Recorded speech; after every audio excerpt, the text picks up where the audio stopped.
सारे बच्चे आईएएस बनते हैं, जिनमें से बहुत अच्छा अनुपात उन बच्चों का है जो SC ST कैटेगरी से, OBC कैटेगरी से होते हैं।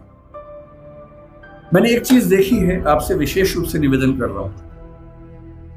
बहुत सारे ऐसे बच्चे होते हैं जो समाज के पिछड़े समुदाय से आते हैं और उनको इस बात की बड़ी शर्मिंदगी होती है कि मैं पिछड़े समुदाय से हूं।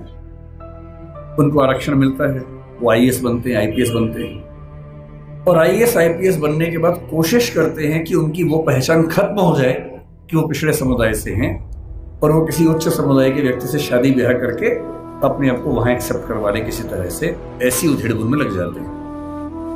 मैं आपसे एक बात का निवेदन करना चाह रहा हूं, जिस समाज से आप हैं उस समाज को लेकर शर्मिंदा कभी नहीं होना, एकदम नहीं होना।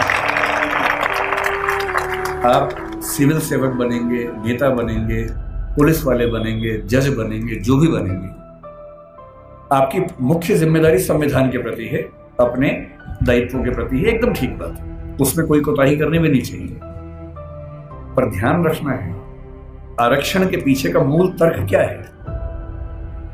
आप सोच के देखिए कि इस देश में कुल नौकरियां अगर मैं मान लूं केंद्र में, तो 1 लाख के आसपास, जिनमें SC समाज की 15,000 के आसपास होंगी।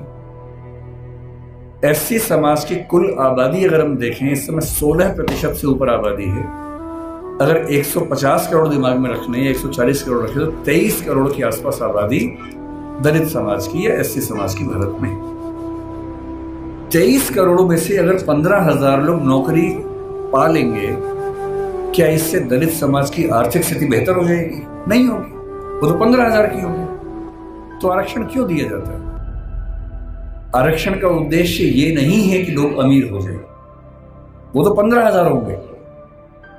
आरक्षण का उद्देश्य ये है कि जब पूरे एक गांव में एक दलित बच्चा या ST बच्चा या OBC बच्चा IAS बनता है या जज बनता है, उस गांव के हर व्यक्ति को कॉन्फिडेंस आ जाता है कि दिक्कत आएगी तो मेरा छोटा भाई मेरे साथ खड़ा हुआ है, और आपको वो छोटा भाई छोटी बहन बनना है। जिस दिन आप सफल हो जीवन में, आपके समाज ने बहुत आहुति दी है आपकी सफलता में, और आप जिंदगी भर भी उनकी मदद करेंगे तो अपना उधार चुका नहीं पाएंगे। कोई ऐसा काम नहीं करना जो गैर कानूनी हो, जो असंवैधानिक हो, ऐसा नहीं करना है।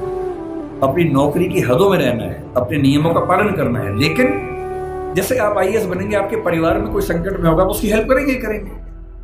ठीक वैसे आपके समाज में कोई संकट में है, पुलिस यदि उसके साथ बदतमीजी कर रही है, गैर कानूनी कृत्य कर रही है, तो उस पुलिस को आप फोन करेंगे तो उसके साथ कुछ गलत नहीं होगा, ये आप पक्का कर सकते हैं। अंबेडकर साहब से सीखना चाहिए कि मैं जिस पृष्ठभूमि से हूं उस पर शर्माना नहीं है। अगर वो पीछे की स्थिति है तो उससे लड़ना है और अपने साथ साथ अपने पूरे समाज को मुख्य धारा में लाने के लिए टेढ़ी चोटी का जोर लगाना है। ये सीखना। तो पहली बात सीखनी है पढ़ाई, दूसरी बात सीखनी है अपने समाज का साथ देना, पीछे कोई भी हट सकता है।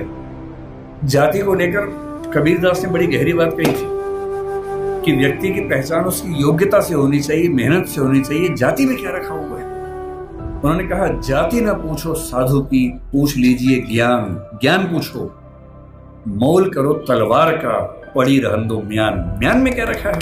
तलवार की कीमत है। और यदि हम कहते हैं कि पिछड़े समाज के लोग पढ़ने में पीछे हैं, तो ऐसा क्या था कि एक बच्चे को मौका मिला और वो पूरी संविधान सभा में सबसे ज्यादा पढ़ा लिखा व्यक्ति बन गया? इसका मतलब है कि अवसर मिले, जुनून हो, तो व्यक्ति कुछ भी कर सकता है।